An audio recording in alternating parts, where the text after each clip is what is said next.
કેમ છો વાલા વિદ્યાર્થી મિત્રો? હાય, મારું નામ છે હર્ષ ગઢવી અને ફરી એકવાર બંધારણની એ જ ભારતીય રાજ્ય વ્યવસ્થાની એ જ આપણી આહલાદક સિરીઝમાં આપ સૌનું સ્વાગત છે. અને સ્વાગત છે ડીઆઈસીએસના યુટ્યુબ પ્લેટફોર્મ પર, અને સ્વાગત છે મારા અથાગ અને છતાં પ્રામાણિક પ્રયત્નો પર કે જ્યાં હું તમને બંધારણ આર્ટિકલ બાય આર્ટિકલ, જ્યાં બંધારણની ઓરિજિનલ જે લખાણ છે ભારતીય બંધારણ એમાંથી કરાવું છું. શક્ય છે તમને આ મારો પ્રયત્ન ગમ્યો હોય. જો ગમ્યો હોય તો વન્સ અગેન જેવી રીતે કીધું, લાઈક કરતા રહેજો. આજનો ટોપિક છે સિટીઝનશિપ. સિટીઝનશિપ છે શું? એકચ્યુઅલી આ મુદ્દો અટકે છે ક્યાં? જ્યારે પણ તમે ન્યૂઝપેપરમાં જોશો, જ્યારે પણ તમે કોઈ મીડિયા ચેનલ જોશો, અને હાલ તો ઇલેક્ટ્રોનિક મીડિયા પછી ડિજિટલ મીડિયા પણ આવી. સૌથી પહેલાં એક પ્રિન્ટ મીડિયા છે મારી પાસે, એના પછી ઇલેક્ટ્રોનિક મીડિયા છે અને લેટેસ્ટ ડિજિટલ મીડિયા પણ છે. અને આમાં કશે ને કશે મહદઅંશે તમે જોશો કે આવા ટોપિક્સ આવે છે. CAA શું છે? સિટીઝનશિપ અમેન્ડમેન્ટ બિલ શું છે? NRC કેમ આ લોકો વિરોધ કરી રહ્યા છે? કેમ આટલી મોટી જનતા રાતોરાત ભારતમાં ફક્ત વાત કરે છે નાગરિકતાની, સિટીઝનશિપની?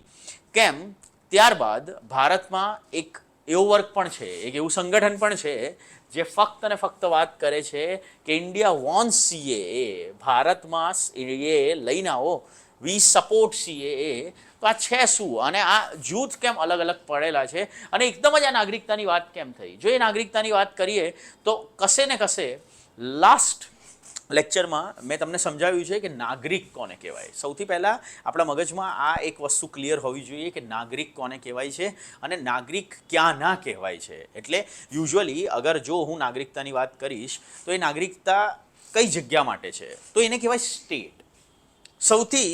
સૌ પ્રથમ તમારે આ વસ્તુ સમજવી પડશે જેને કે રાજ્ય કોને કહેવાય છે.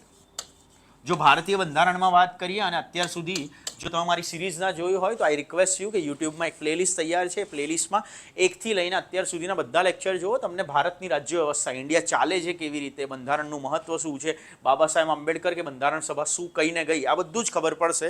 પણ જો રાજ્યની વાત કરીએ તો રાજ્યનો તમામે તમામ ઉલ્લેખ અનુચ્છેદ 12માં છે. That means article 12 already has said what is the definition of state.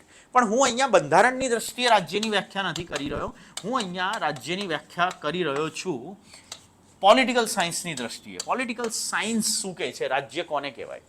તો રાજ્ય કોઈ પણ રીતે એક ભૌગોલિક સીમાને જો હું રાજ્ય કહીશ, રાજ્ય મીન્સ ગુજરાતવાળું સ્ટેટ નથી, રાજ્ય મીન્સ મહારાષ્ટ્ર કે મધ્યપ્રદેશ કે પશ્ચિમ બંગાળવાળું સ્ટેટ નથી. રાજ્યની હું જ્યારે વાત કરું છું ને તો એ મુખ્ય 4 વસ્તુઓથી બનશે. સર કઈ 4 વસ્તુ? સૌથી પહેલાં રાજ્ય પાસે એક ભૌગોલિક વિસ્તાર હોવો જોઈએ, અને એક ભૌગોલિક વિસ્તાર એકદમ સુનિશ્ચિત હોવો જોઈએ. એટલે pardon me for my drawing, જો તમને લાગતું હોય તો હું બહુ આકર્ષક વસ્તુઓ દોરતો નથી, પણ છતાં આવું કંઈક એક ભૌગોલિક સીમા નિશ્ચિત છે તો આ એને રાજ્ય કહી શકાય. આ પહેલી કન્ડિશન એની ફોલો થઈ. ત્યારબાદ સેકન્ડ, એ ભૌગોલિક વિસ્તારમાં પાછી વસ્તી હોવી જોઈએ, એટલે રહેવા માટે પોપ્યુલેશન પણ હોવી જોઈએ, લોકો હશે તો એ બીજી કન્ડિશન ફોલો કરે છે.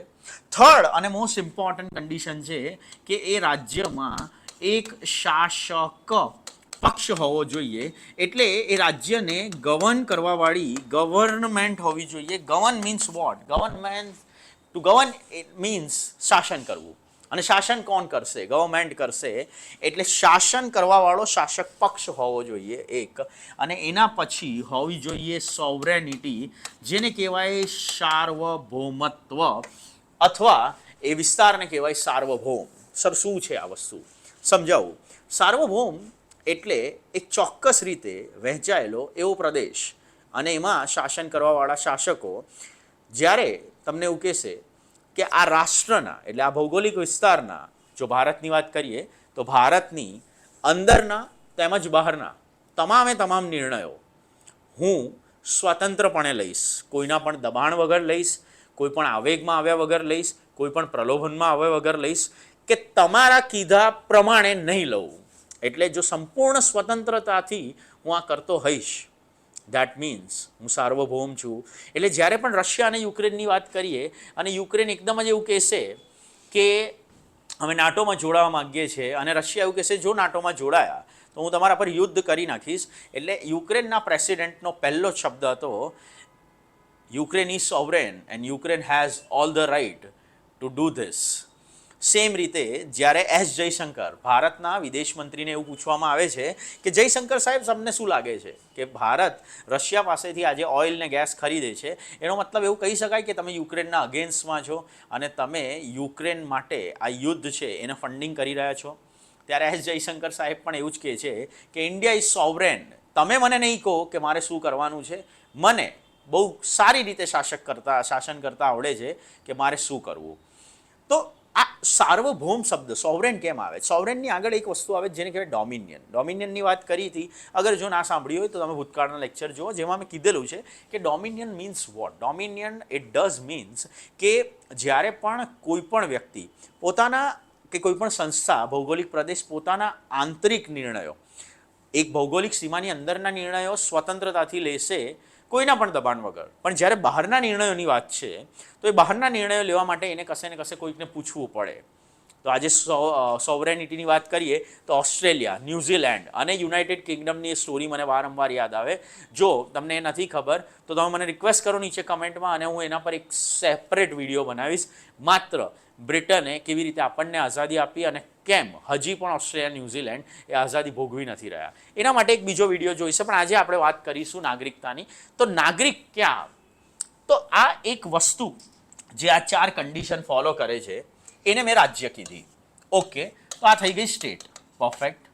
હવે સ્ટેટમાં જે વસ્તી રહે છે, જે રહેઠાણ છે એમનું, તો શક્ય છે કે ભારતની વાત કરીએ તો ભારતમાં તો કેટરીના કૈફ પણ રહે છે, ભારતમાં આલિયા ભટ્ટ પણ રહે છે, ભારતમાં નોરા ફતેહી, જેકલિન ફર્નાન્ડિસ કોઈ પણ રહે છે. તો આ તમામે તમામ વિદેશી નાગરિકો છે. આ ઇન્ડિયન છે જ નહીં. વાત કરીએ આલિયા ભટ્ટ કે કેટરીના કૈફની તો આ બ્રિટિશર છે, જેકલિન ફર્નાન્ડિસ એક શ્રીલંકન છે, નોરા ફતેહી એક કેનેડિયન નાગરિક છે, મોરક્કન બેઝડ. પણ આ વસ્તી છે, આ લોકો છે, જેને હું સામાન્ય ભાષામાં કહીશ રહેવાસી. આ મારા રહેવાસી છે. એમાંથી નાગરિક મારે કેવી રીતે ડિફાઇન કરવાના? તો એના માટે બંધારણમાં ભાગ 2ની વાત થઈ, અને જે ભાગ 2ને આપણે કહીએ છીએ નાગરિકતા, અને જેમાં લાસ્ટ લેક્ચરમાં મેં તમને નાગરિકતા વિશે સમજાવ્યું હતું અને આપણે અનુચ્છેદ 5ની વાત કરી હતી કે અનુચ્છેદ 5 શું છે. અનુચ્છેદ 5 એ નાગરિકતાના ભાગ 2ના અનુચ્છેદમાંનો પહેલો અનુચ્છેદ છે. કુલ 5 થી 11 અનુચ્છેદ છે, જેમાં 5, 6, 7, 8, 9, 10, 11 આ બધા આપણે ભણીશું. પણ જેટલા પણ પોલિટીના શિક્ષકો ભણાવે છે એમને અંદાજ બહુ જ ઓછો છે કે આ નાગરિકતા શેની વાત કરે છે. હાલના ઇન્ડિયાની નાગરિકતાની વાત નથી કરતા. આ નાગરિકતા એની વાત કરે છે કે જ્યારે ભારત આઝાદ થયું ત્યારે રહેવાવાળી જે વસ્તી છે મારી પાસે, કારણ કે મારે એ ડિફાઇન કરવું બહુ અગત્યનું છે કે જે રાજ્યમાં જેટલા લોકો રહે છે એ તમામે તમામ શક્ય છે કે તેના નાગરિક નહીં હોય. તો એ સમયે જ્યારે ભારત આઝાદ થયું ત્યારે આ રાજ્યની આ ડેફિનેશનમાં રહેતી વસ્તીમાંથી મારા નાગરિક કોણ છે? તમને એવું થાય કે આ ડેફિનેશન કરવાની જરૂર જ કેમ પડી? આ જરૂર પડે વિદ્યાર્થી મિત્રો, આ જરૂર એટલા માટે પડે કારણ કે આ સમય એવો હતો જે ભારતમાં એક વસ્તુ આવશે જેને આપણે કહીશું બંધારણ સભા. એ પછી ભારતની સંસદ કહો, ધ પાર્લામેન્ટ ઓફ ઇન્ડિયા કહો કે કોન્સ્ટિટ્યુઅન્ટ એસેમ્બલી કહો, ભારતની બંધારણ સભા, જેમને એ સમયે આ લોકો ભેગા મળીને 50-50% જેવું કાર્યભાર વહેંચે છે. એવું કહે છે કે 3 દિવસ આપણે ભારતની સંસદ ચલાવીશું અને બાકીના અન્ય દિવસ આપણે ભારતમાં બંધારણ બનાવવાના કાર્ય કરીશું. હવે બંધારણ જ્યારે બની રહ્યું છે ત્યારે ભાગ 2 લખવામાં આવે છે અને ટોટલ કોન્સ્ટિટ્યુશનની આ બુકમાં 22 ચેપ્ટર છે. 22 ચેપ્ટરમાંથી મેં તમને પહેલાં પણ કીધું હતું કે 21 ચેપ્ટર વાત કરશે 1947 બાદના ભારતની, જ્યારે એકમાત્ર chapter 2 part 2 of Indian constitution ભાગ 2 નાગરિકતા વાત કરે છે 1935 ભારતની. તમે એવું કીધું સર 1947 ને 35 ભારતમાં ડિફરન્સ શું છે? ડિફરન્સ એ જ છે કે આ બંધારણ સભાએ એવું કીધું કે હું તમને પાર્ટ 2 લખી આપું છું, અનુચ્છેદ 5, 6, 7, 8, 9, 10 બધા લખી આપું છું, અને છેલ્લે જતા સમયે એ કહેશે કે ભારતમાં નાગરિકતા માટે કોઈ પણ વ્યક્તિને જો અધિકાર છે તો એ માત્ર સંસદને છે, કારણ કે ભારતમાં કાયદા બનાવવાનો અધિકાર માત્ર સંસદને છે. તો સંસદ નાગરિકતા માટેના તમામ કાયદા બનાવશે, અને જો એ સંસદમાં આજે કોઈ સરકાર છે તો એ સરકારને અધિકાર છે કે એ સરકાર કાયદા બનાવી શકે, અને સરકારને સંપૂર્ણ અધિકાર છે કે નાગરિકતા અધિનિયમ પર કાયદા બનશે. તો જ્યારે નાગરિકતા અધિનિયમ 1955ની આપણે વાત કરીએ અને એમાં થયેલા 7-8 વખતના સુધારાની વાત કરીએ, તો એ સરકારને સંપૂર્ણ અધિકાર છે, અને અધિકાર તમે નથી આપ્યો, એ અધિકાર ભારતના બંધારણે આપ્યો છે. અને એ અનુચ્છેદની પણ વાત કરીશું, પણ આજે વાત કરીએ 1935 અને 47ના ભારતનો કેચ શું છે. 1935 એટલે 1947 પહેલાંનું મારી પાસે એક ભારત છે. શું કામ એને 1935નું ભારત કહેવાય છે? કારણ કે એ ભારત શાસન અધિનિયમ, ધ ગવર્મેન્ટ ઓફ ઇન્ડિયા, એટલે હિન્દ સ્વરાજ્ય અધિનિયમ છે 1935, આ છેલ્લો બ્રિટિશરનો કાયદો છે. અને કાયદો શું સૂચવે છે? એ કાયદો મને સૂચવે છે કે તમે ભારત કેવી રીતે ચલાવશો, અને એ ચલાવવાવાળા ભારતની અત્યારે ભૌગોલિક સીમા શું છે, અને એ મહદઅંશે કંઈક આવી હતી જેમાં આ વહેંચાયેલા પ્રાંત છે અને બાકીની મારી પાસે બ્રિટિશ ઇન્ડિયા છે. એટલે એ સમયે જે પણ તમે પિંક હિસ્સો જોઈ રહ્યા છો ને, એ બ્રિટિશ ઇન્ડિયા નથી. યલ્લોવાળો તમે જે ભાગ જોઈ રહ્યા છો એ બ્રિટિશ ઇન્ડિયા છે, પણ પિંકવાળો ભાગ છે એ બ્રિટિશર સાથે કંઈક ને કંઈક ઇક્વેશનથી ભારત સાથે જોડાયેલા છે. એ પછી હું વાત કરું અહીંયા આગળ Rajasthan, Gujarat and central India, તો હજી પણ તમને ગુજરાતમાં એક અંદાજો હશે કે Baroda it's a state, Gaekwad. તો ગાયકવાડ એ કોણ છે? ગાયકવાડ એક રજવાડું છે, અને એ રજવાડું કે અહીંયા પછી આપણે કચ્છની વાત કરીએ, સૌરાષ્ટ્રની વાત કરીએ, અને હંમેશા જુઓ છો કે સરદાર વલ્લભભાઈ પટેલ અને મેનન સાહેબ આવશે, અને આ રજવાડામાં આ બંને લોકો શું કરી રહ્યા છે? ભારતને એક કરવાની કોશિશ કરે છે. શું કામ? કારણ કે બ્રિટિશર સમયે જે ભારત હતું એ આ ભારત હતું. અને અહીંયા ગેમ સમજો, તમને મેન્સમાં પણ કામ આવી શકે છે. એ પછી જિયોગ્રાફી હોય, પોલિટી હોય કે હિસ્ટ્રી હોય, જે સૂચવશે કે આ યલ્લોવાળો જેટલો પણ હિસ્સો છે આ બ્રિટિશ ઇન્ડિયા છે, અધિકારિક રીતે એમની જગ્યા છે પ્રાંતો, અને પિંકવાળો જે પણ ભાગ છે આ રજવાડા છે, અને એ બ્રિટિશર સાથે રહે છે. 1935ના મારી પાસે ભારતમાં હાલનું પાકિસ્તાન પણ છે, હાલનું ભારત પણ છે, અને હાલનું મારી પાસે બાંગ્લાદેશ પણ છે. પણ આ બધું યલ્લોવાળું બ્રિટિશરનું, પિંક રજવાડા. અને એના પછી જ્યારે વાત થાય છે કે ભારત આઝાદ થશે, તો આ ભારતની સાથે સાથે એક બીજી માંગણી ઊભી થાય છે કે ભાષા આધારિત પાકિસ્તાન પણ આઝાદ થશે. અને બ્રિટિશર એ ત્રીજી માંગણી રજવાડાઓને આપે છે કે તમારા પર છોડ્યું, તમે ભારત જોડે જોડાવા માગો છો, પાકિસ્તાન જોડે જોડાવા માગો છો, કે તમે સ્વતંત્ર રહેવા માગો છો. હવે એ સ્ટોરી શું છે એ તમને અહીંયા દેખાશે. એ સ્ટોરી એવી છે કે હાલ આ વાળું ભારત, આ 1947 પછીનું ભારત છે. આ વાળું એક બન્યું વેસ્ટ પાકિસ્તાન, પશ્ચિમ પાકિસ્તાન. આ વાળું બન્યું ઈસ્ટ પાકિસ્તાન, એટલે પૂર્વ પાકિસ્તાન, અને હાલનું બાંગ્લાદેશ. પણ આ બધું સર થયું જ કેમ? આ હિસ્ટ્રીનો ટોપિક છે, પણ અગર થયું તો અહીંયા એક ચોક્કસ ડિરેક્શન છે. આ યલો ડિરેક્શન અહીંયા સૂચવે છે કે હિન્દુઝ અને શીખ લોકો કેવી રીતે ત્યાંથી ભારત તરફ સ્થળાંતરિત થયા, અને મુસ્લિમ્સ કેવી રીતે ભારતથી પાકિસ્તાન તરફ સ્થળાંતરિત થાય છે. સેમ સ્ટોરી આ એરો અહીંયા પણ છે.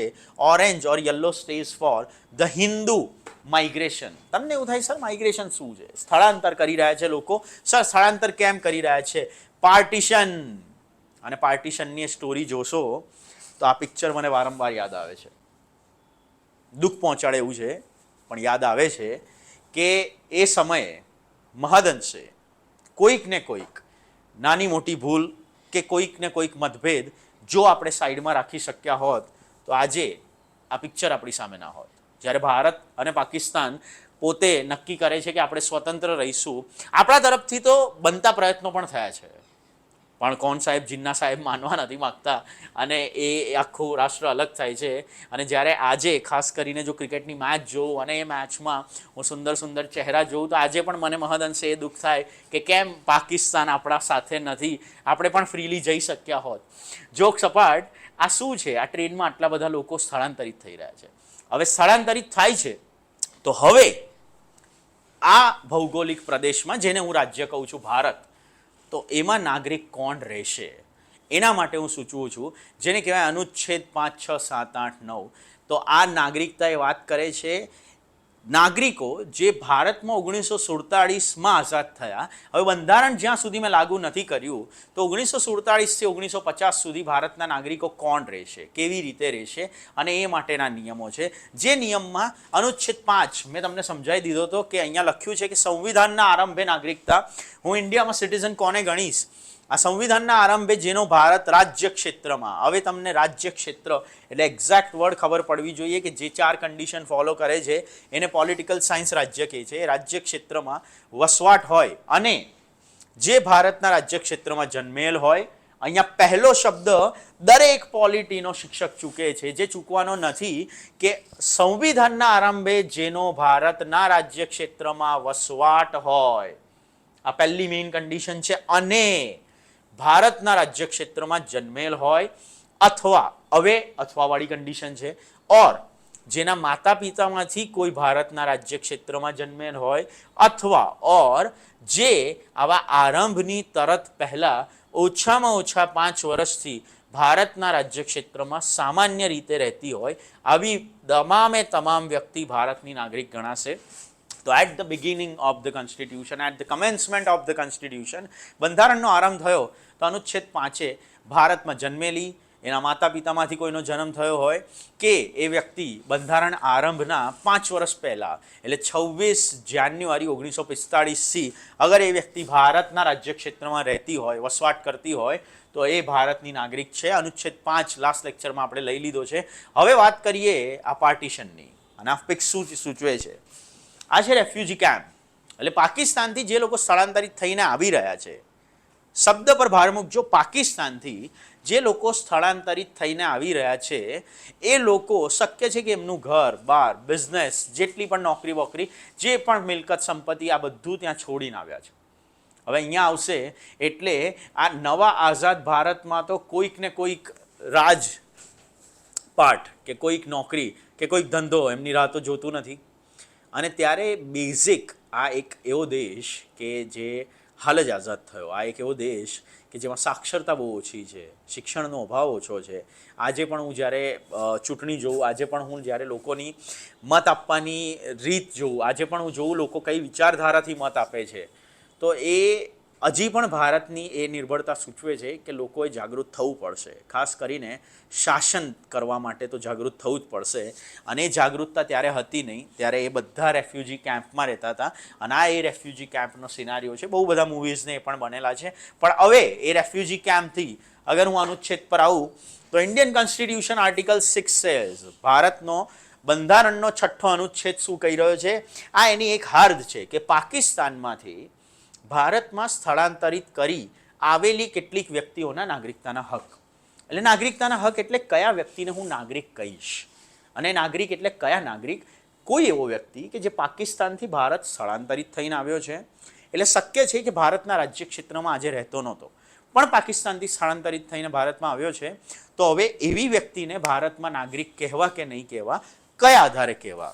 તો અહીંયા લખ્યું છે કે અનુચ્છેદ 5માં ગમે તે મજકૂર હોય છતાં અત્યારે, એટલે અનુચ્છેદ 5 વાળો કોઈ પણ ડેટા તમે ધ્યાને નહીં લેશો, પણ અત્યારે પાકિસ્તાનમાં સમાવિષ્ટ રાજ્ય ક્ષેત્રમાંથી, પાકિસ્તાનમાં સમાવિષ્ટ રાજ્ય ક્ષેત્ર એટલે કયું, આ મેપમાં મેં તમને દેખાડ્યું હતું કે આ વિસ્તાર જે પાકિસ્તાનમાં સમાવિષ્ટ થઈ ગયો, આ વિસ્તાર પાકિસ્તાનમાં સમાવિષ્ટ થઈ ગયો.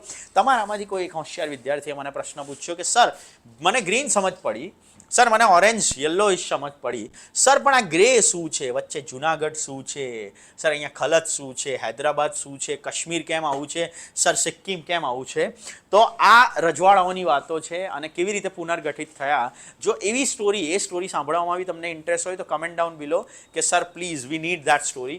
અને એના પર હું જેટલી પણ સમિતિ બની, જેવી રીતે ભારતમાં સરદાર વલ્લભભાઈ પટેલે મહેનત કરીને અમને એક કર્યા, અને ખાસ કરીને Jammu Kashmir, the hot topic Jammu Kashmir શું ઇસ્યુ છે એના પર બી એક વિડીયો બનાવવા માંગતા હોય તો એના પર હું એક સ્વતંત્ર વિડીયો બનાવીશ. I just need your suggestion. તમે કહેશો તો બનશે. પણ એ બાકીની જે ગ્રીન છે એ ગ્રીનમાંથી આજે સ્થળાંતરિત થઈને કોઈ લોકો આવી રહ્યા છે, અને લોકો ક્યાં આવી રહ્યા છે, ભારતમાં આવી રહ્યા છે. તો એમાંથી કયા વ્યક્તિઓને હું ભારતની નાગરિકતા આપીશ, તો અહીંયા કહે છે કે એવા રાજ્ય ક્ષેત્રમાંથી ભારતના રાજ્ય ક્ષેત્રમાં સ્થળાંતરિત કરીને આવેલી વ્યક્તિ જેનો અથવા જેના માતા પિતામાંથી કોઈનો અથવા જેના દાદા દાદીમાંથી કોઈનો જન્મ મૂળ અધિનિયમિત કર્યા પ્રમાણે હિન્દ સ્વરાજ વહીવટ અધિનિયમ 1935ની વ્યાખ્યા.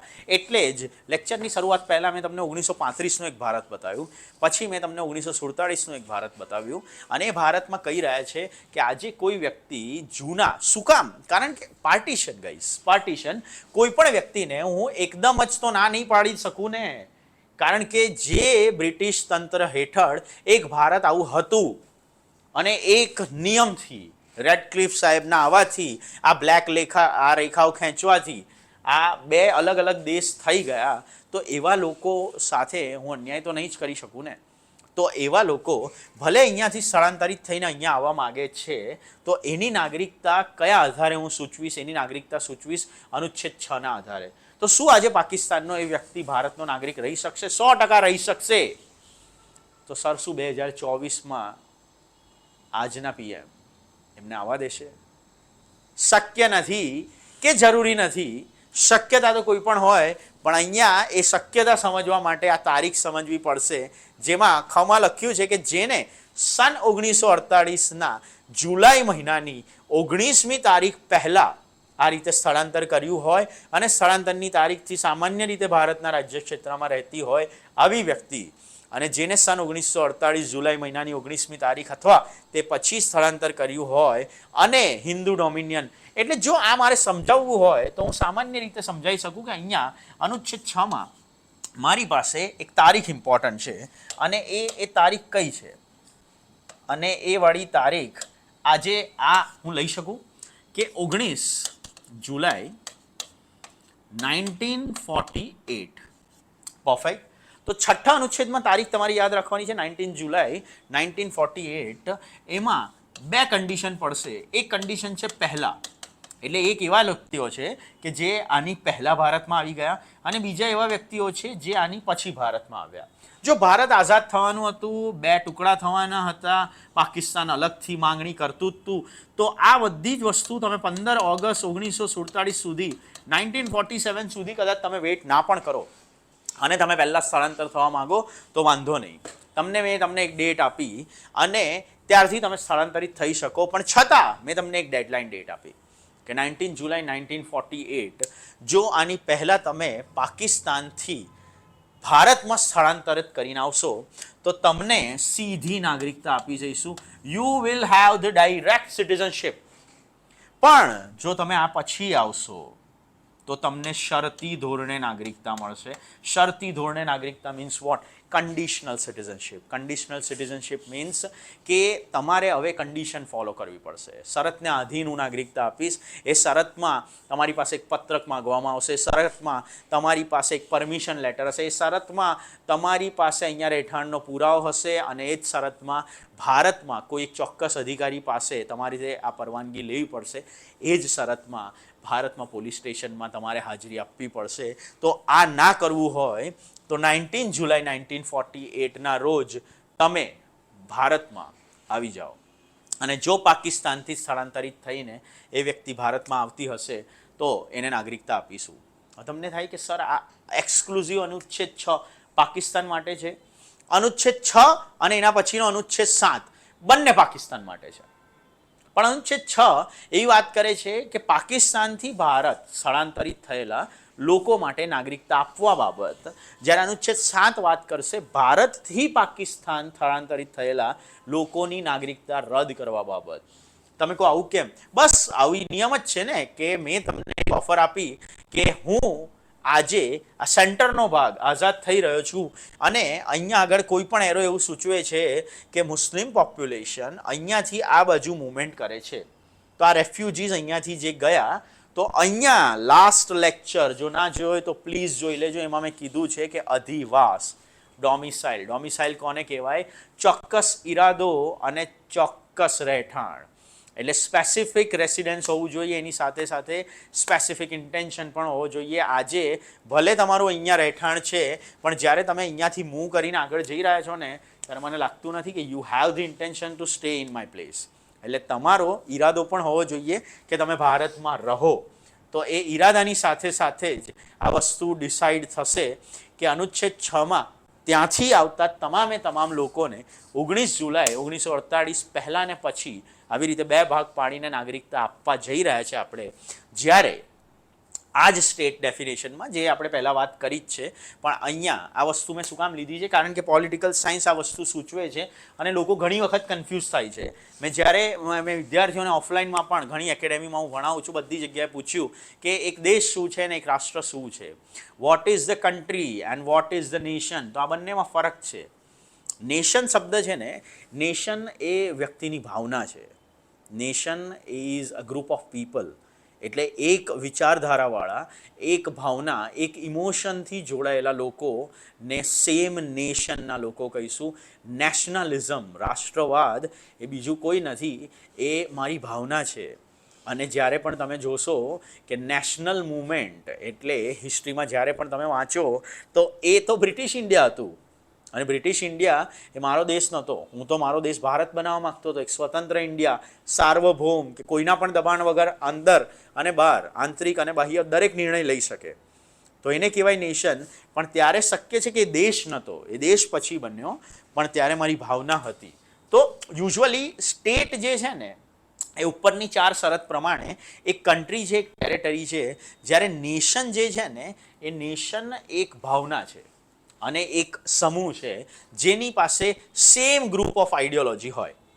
પણ હવે અનુચ્છેદ 7ની વાત કરીએ તો અનુચ્છેદ 7 શું કહે છે? અનુચ્છેદ 7 કહે છે એવી કોઈ પણ વ્યક્તિ કે જે ભારત છોડીને જવા માગતી હોય અને પાકિસ્તાનમાં આજે સ્થળાંતરિત કરી રહી છે, તો એના માટે અમારા નિયમો સખત કડક છે.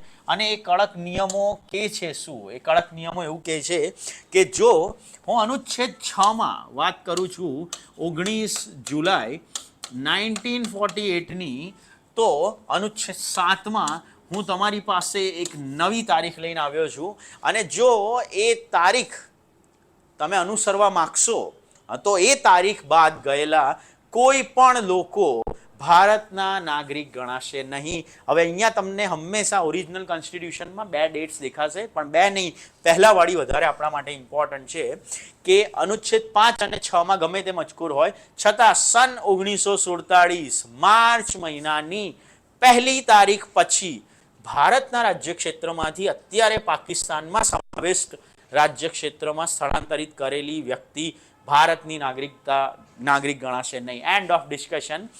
હવે તમે ગેમ જોજો કે એક દેશ જે 15 ઓગસ્ટ 1947ના આઝાદ થાય છે, એ દેશ 1 માર્ચ 1947 આની પહેલાંની તારીખ લે છે અને એવું કહે છે કે 1 માર્ચ 1947 પછી જો તમે ભારતથી સ્થળાંતરિત કરીને પાકિસ્તાન ગયા છો તો તમે ભારતના નાગરિક નહીં ગણાવો, હું તમને ભારતમાં નાગરિકતા નહીં આપું. પણ સેકન્ડ અહીંયા કહે છે કે પરંતુ અત્યારે પાકિસ્તાનમાં સમાવિષ્ટ રાજ્ય ક્ષેત્રમાં આ રીતે સ્થળાંતરિત ગયા પછી કોઈ કાયદા અધિકારની રૂએ તે હેઠળ પુનર્વસવાટ કે કાયમી પુનરાગમન માટે કઢાવેલી પરમિટ, એટલે if you have the permit system, કે તમે અહીંયાથી ગયા છો અને તમારી પાસે પરમિટ સિસ્ટમ છે, તમે ત્યાંથી સ્થળાંતરિત થઈને આવી રહ્યા છો અને 19 જુલાઈ 1948 પહેલાં આવી રહ્યા છો, તો તમને 6 હેઠળ નાગરિકતા મળશે. પણ જો તમે 1 માર્ચ 1947માં ભારત છોડીને પાકિસ્તાન ગયા છો અને પરમિટ કાઢ્યા વગર, તો તમે ભારતના નાગરિક નહીં ગણાવો, તમે ભારતના નાગરિક નહીં ગણાવો. અને ત્યારબાદ આવશે અનુચ્છેદ 8, અને અનુચ્છેદ 8 વાત કરે છે કે ભારતના મૂળ વંશના લોકો કોને કહેવાય. મૂળ વંશના લોકો એટલે આજે પણ તમે જુઓ છો કે કેનેડામાં લોકો રહે છે, યુએસમાં રહે છે, અલગ અલગ જગ્યાએ રહે છે, પણ એ લોકો શક્ય છે કે એટલા માટે ભારત છોડીને બહાર ગયા હતા કારણ કે એ સમયે બ્રિટિશરનું શાસન હતું. શક્ય છે કે એ જો હુકમી નહોતા સહન કરી શક્યા. શક્ય છે કે તમે આજે પણ કેનેડા જુઓ, તમે યુરોપ જુઓ કે તમે યુએસ જુઓ, ઘણી જગ્યાએ તમને શીખ પોપ્યુલારિટી જોવા મળશે અને શીખ સમુદાયના લોકો બહાર એમનું મૂવમેન્ટ સૌથી પહેલાં જોવા મળશે. પણ આ શું કામ જોવા મળશે? શું કામ? આ એટલા માટે જોવા મળશે કારણ કે ભારતનો ઇતિહાસમાં તમે આખો ઇતિહાસ સમજશો ને, તો જ્યાં જ્યાં પણ ઇનિશિયલ ફોર્મ ઓફ અટેક થયા હતા, હું વાત કરી રહ્યો છું એન્શિયન્ટ ઇન્ડિયાની, પ્રાચીન ભારતની, કે ઇનિશિયલ ફોર્મ ઓફ અટેક બધા આમથી થયા ને, તો આ પ્રજા એક તો લડીને કંટાળી ગઈ અને જ્યારે બ્રિટિશર આવશે અને બ્રિટિશર બી એમને એવું કહેશે કે તમે બી એક બફર તરીકે રહો, રિંગ ઓફ ફાયરમાં તમે આગળ રહો, પહેલાં તમારે માર ખાવાનો ને પછી અમે લાવીશું. એટલે જ્યારે એનેક્શનની બી વાત થશે કે બ્રિટિશરે પોતાના વિજય રથમાં બંગાળથી ચાલુ કરીને મૈસૂર બાજુ ગયા, પછી મરાઠા લીધા, પણ પંજાબ બહુ લાસ્ટ ટાઈમમાં આવશે. રણજીતસિંહ પાસે બહુ જ એન્ડ મોમેન્ટ પર જશે. શું કામ? કારણ કે એમને રાખવાના, ત્યાંથી જે અટેક થઈ રહ્યો છે ને, તો એ અટેક પોતે એ લોકો સંભાળે. તો આનાથી જે કંટાળેલા લોકો છે અને એ બ્રિટિશરની હેઠળ આ હિંસા નથી સહન કરી શકતા, ઉપરથી આ ભેદભાવ નથી સહન કરી શકતા, તો એવા લોકો ભારતની બહાર સ્થળાંતરિત થઈ ગયા. પણ હવે તો મારો દેશ આઝાદ છે અને 15 ઓગસ્ટ 1947 બાદ જો તમે ભારત આવવા માગતા હોય તો એવા તમામે તમામ મૂળ વંશના લોકો કે જે આજે ભારતની બહાર રહી રહ્યા છે, પણ એના માટે અનુચ્છેદ 8 છે. Article 8 of Indian constitution says ભારતીય બહાર વસતી અમુક ભારતીય મૂળની વ્યક્તિઓ માટે નાગરિકતા. તમે મને પૂછો કે સર તો પછી ભારતની મૂળ વ્યક્તિ કહેવાય કોને? એ વ્યાખ્યા શું? કે who is the person origin of India, એટલે ઇન્ડિયન ઓરિજિનના વ્યક્તિ કહેવાશે કોને?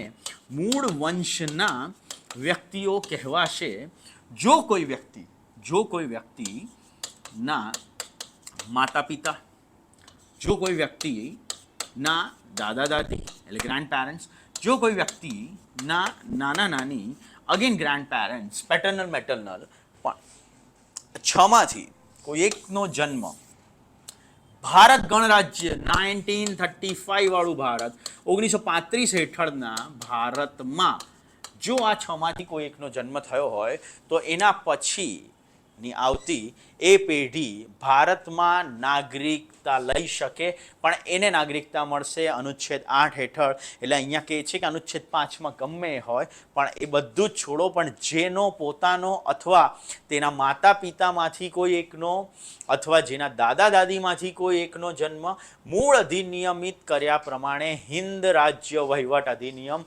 1935માંની વ્યાખ્યા પ્રમાણેના ભારતમાં થયો હોય અને જે એ વ્યાખ્યા પ્રમાણેના ભારતની બહાર કોઈ દેશમાં સામાન્ય રીતે વસતી હોય, એટલે અત્યારે ભારતની બહાર રહેતા હોય અને તે વ્યક્તિ તે સમયે પોતે જ્યાં વસતી હોય તે દેશમાંના ભારતના રાજનયિક કે વાણિજ્યિક પ્રતિનિધિત્વને આ સંવિધાનના આરંભ પહેલાં કે પછી, આરંભ પહેલાં એટલે 26મી જાન્યુઆરી 1950 પહેલાં કે પછી હિન્દ ડોમિનિયન સરકાર અથવા ભારત સરકારે નિયત કરેલ નમૂના અને એ રીતે એ માટે કરેલી અરજી ઉપરથી એને રાજનયિક અથવા વાણિજ્યિક પ્રતિનિધિએ એની ભારતમાં નાગરિક તરીકેની નોંધણી કરી હોય તો તે ભારતની નાગરિક ગણાશે. ઇન શોર્ટ કશું નથી ગાઈઝ, ઇન શોર્ટ એ જ છે કે કોઈ પણ વ્યક્તિ આજે ભારતની મૂળ વંશની કેવી રીતે ઘોષિત થશે?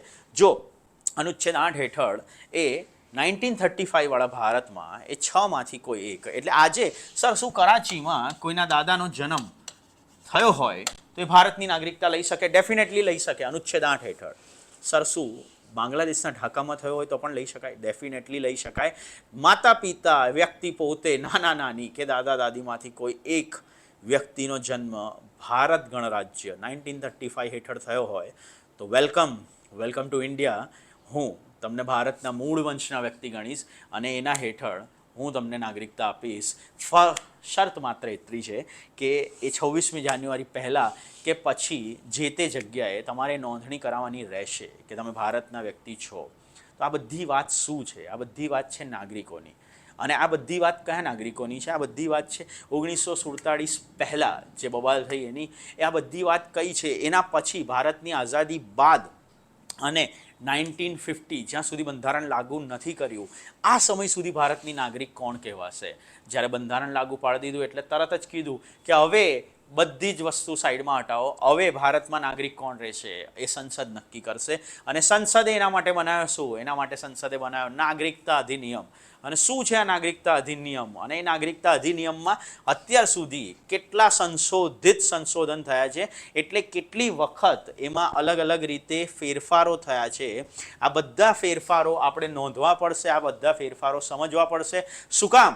કારણ કે ફેરફાર સમજશો ત્યારે જ તમને અંદાજ આવશે કે અત્યારે કે એમાં ચોક્કસ સમૂહ અત્યારે રહેલા આ CAA સિટીઝનશીપ અમેન્ડમેન્ટ એક્ટ નાગરિકતા સુધારા અધિનિયમને સપોર્ટ કરે છે, જ્યારે કોઈક એવા વ્યક્તિઓ છે જે આનો વિરોધ કરે છે. શું છે આ વિરોધ, શું છે આ સપોર્ટ? 1950 બાદ ભારતમાં નાગરિકતા કેવી રીતે મળે છે? શું કેટરીના કૈફ આજે નાગરિકતા લઈ શકશે? શું સોનિયા ગાંધી ભારતની નાગરિક છે?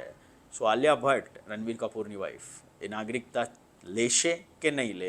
આ તમામ વસ્તુ લઈને નેક્સ્ટ વિડીયોમાં હું આવી રહ્યો છું. મારું નામ છે હર્ષ ગઢવી અને હું નાગરિકતા વિશે એક વિડીયો બનાવી ચૂક્યો છું. આ સેકન્ડ છે અને થર્ડ પાર્ટમાં આપણે કરંટ અફેર સાથે સાથે તમામ વસ્તુ ખતમ કરીશું.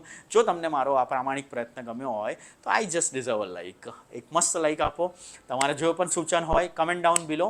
હું વાંચું છું, હું તમારા દરેક કમેન્ટ્સ વાંચું છું. એટલે if you want to meet me, there is an address down below, DICS. Welcome. I'm waiting for you. Bye bye. See ya. Have a nice day, guys.